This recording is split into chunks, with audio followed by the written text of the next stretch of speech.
Welcome to another video. We are in the winter wonderland of Scotland right now, just on top of the capital here, Edinburgh. And join me on my run while I go and explore some of the hills here in the Pendants, and we'll talk about 7 lessons that I've learned as a dad of 7 about parenting and bringing up kids.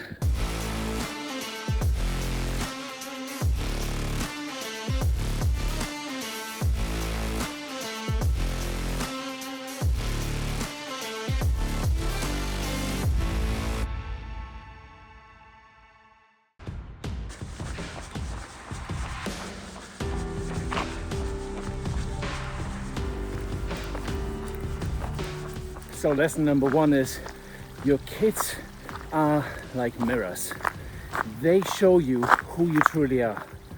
If you're hot-headed, if you have a short fuse, or whether you're loving and caring, whatever it might be, lie in between, depending on the circumstances, your kids will be the mirror that show you how you're reacting. Not how you think you're reacting, but how you're actually reacting to the things that are going to come at you.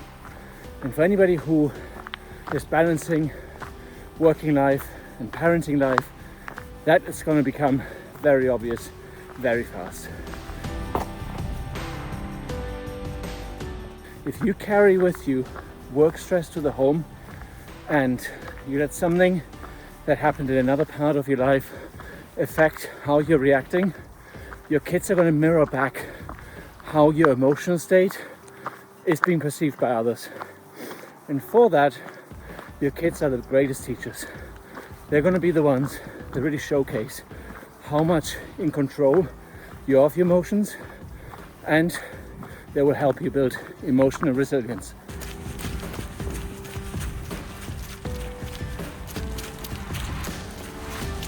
And the second lesson is to cherish the phase that you're in right now. How many times do we catch ourselves as parents wishing the current state to be not there anymore, right? I mean, if it's a newborn, you wish they stopped crying. If it's a toddler, you wish they were starting to listen. If they're roaming around the house destroying it, you wish that stopped. If they have a favorite story that they want to be read to them every night for a month straight, you get exhausted and you wish they would really just grow up. But that's the biggest danger of all, is to not realize how fleeting those moments are. Now we've definitely experienced that. We still have a baby in the house, but we also have teenagers. And I remember the teenagers being exactly like the baby, thinking, when is this phase gonna end? And now I wish I could go back. So if you're in any phase where you're wishing time to speed up, think again. I know it's hard, but it is the best time of your life.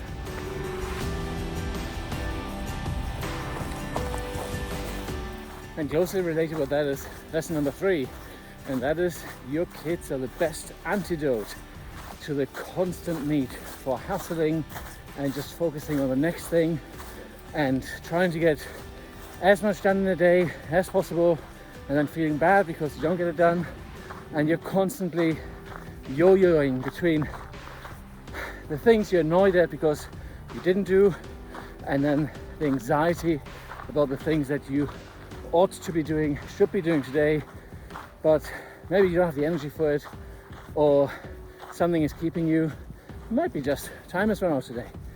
But oftentimes as parents, we jump between the past and the future, and there's regret and anxiety linked with all of those. Well, kids really, especially toddler and young kids, and to be fair, all of them, all they need is presence. All they need is us to be there in the moment. Watch the movie with them, read the story, build the Lego, whatever it is, just be present. It doesn't even need to be hours on end. They just want to know that when we're with them fully. So if you realize that, and you can incorporate focusing on being a bit more present in your day, then you've learned that lesson too, which is your kids really help you stay grounded and focus on what's right in front of you. Beautiful winter path. We're going to head up the hill right now.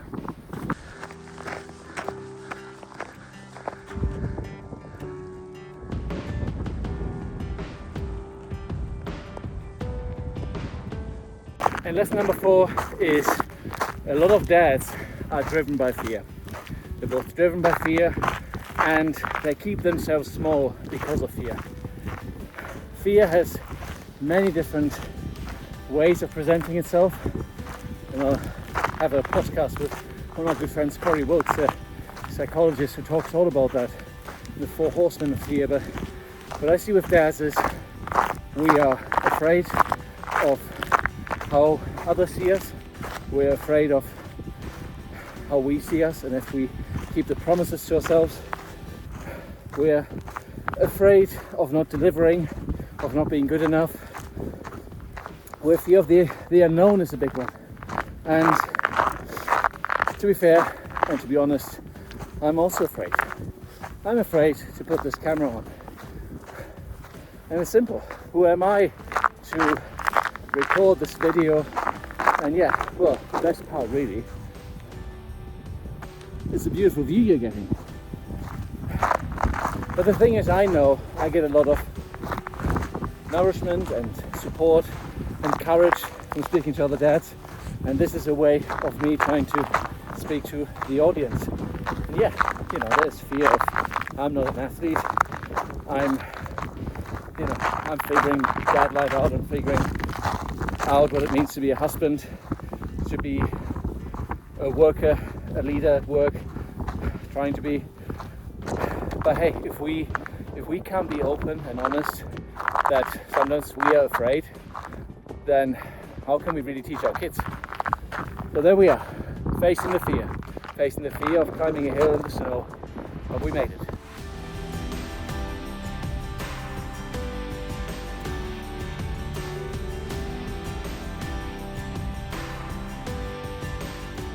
And lesson number 5 is that parent superpower is staying consistent. Whether that's with young kids who need something to be told 100 times about where things get put away or how they need to do things, or learning new skills. It can be frustrating, but by staying consistent, they will learn it. Again, it will help with our emotional regulation to be able to stay consistent and not lose our minds. But also, it will pay huge dividends when your kids get older, because if you are staying consistent in your approach, they learn to trust you. They learn that you are their safety net and you provide safety in their lives. And when they're older and when they go through different troubles as preteens or teenagers, they will come to you because they know that you're going to be there for them, and you're going to listen to them, and you're going to take them serious, and you will be a steady voice that provides reason and love and kindness. So consistency in your approach, in the way you speak to your kids, and in the way that you show up for everybody is going to be one of your greatest strengths.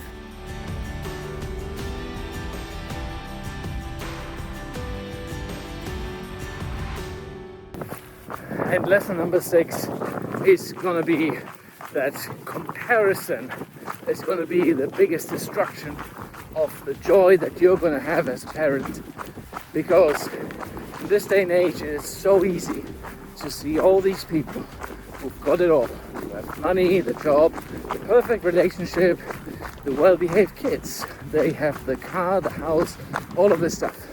And who are these people? Well, most likely they don't exist, but we pretend that they do because of the things that we see on our phones, and then we make up this picture of people who seemingly have it all and we don't, and then we feel bad, and then we wonder, why are we not as fit as they? Why don't we make as much money as they? Why are we not as calm as the dad from Bluey? I've heard that a lot recently, and fair enough, the guy is pretty cool and chill, but how does that help?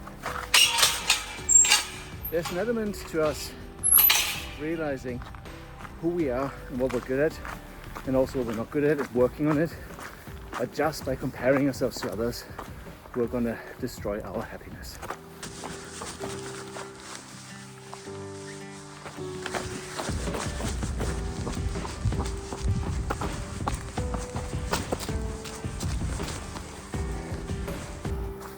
And the seventh lesson, and maybe arguably the most important, is you need to be able to ask for help. And I find that I've been incredibly lucky to have met the queen mother of all mothers, my wife, who has been the best companion in this crazy journey of working and studying and growing a family and having 7 amazing kids. I'm just here to support her. That's the role I see.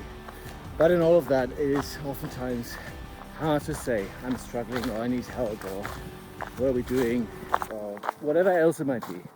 And it's important to realize, if you're lucky enough to have a partner by your side, that they're going to be your biggest source of strength, and you should and need to lean on them and equally supply that support for them, and be there when they need you. But that aspect of it being a team endeavor is very, very important, emotionally, physically, to be able for me to have time to go in this little break that the kids have from school. They're off doing an activity, and I'm allowed to be out here and enjoy a bit of nature, get a bit out of my own head after a busy period of work, and just being able to center myself, find myself again. It's only because I can only do this because she's there, and she understands that, in the same way that I'm there when she needs to go to the gym.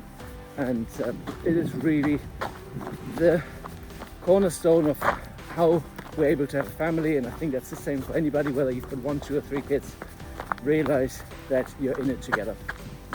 And if you enjoyed this little adventure out here in Edinburgh, and we'll do many more further afield and talk about what it's like to be a dad and trying to figure it all together, then hit the subscribe button, drop a comment, like the video, all the good stuff that helps other dads see what we're doing, or just share it with another dad who you think might benefit or enjoy this video. So thanks for watching, and I'll see you in the next one.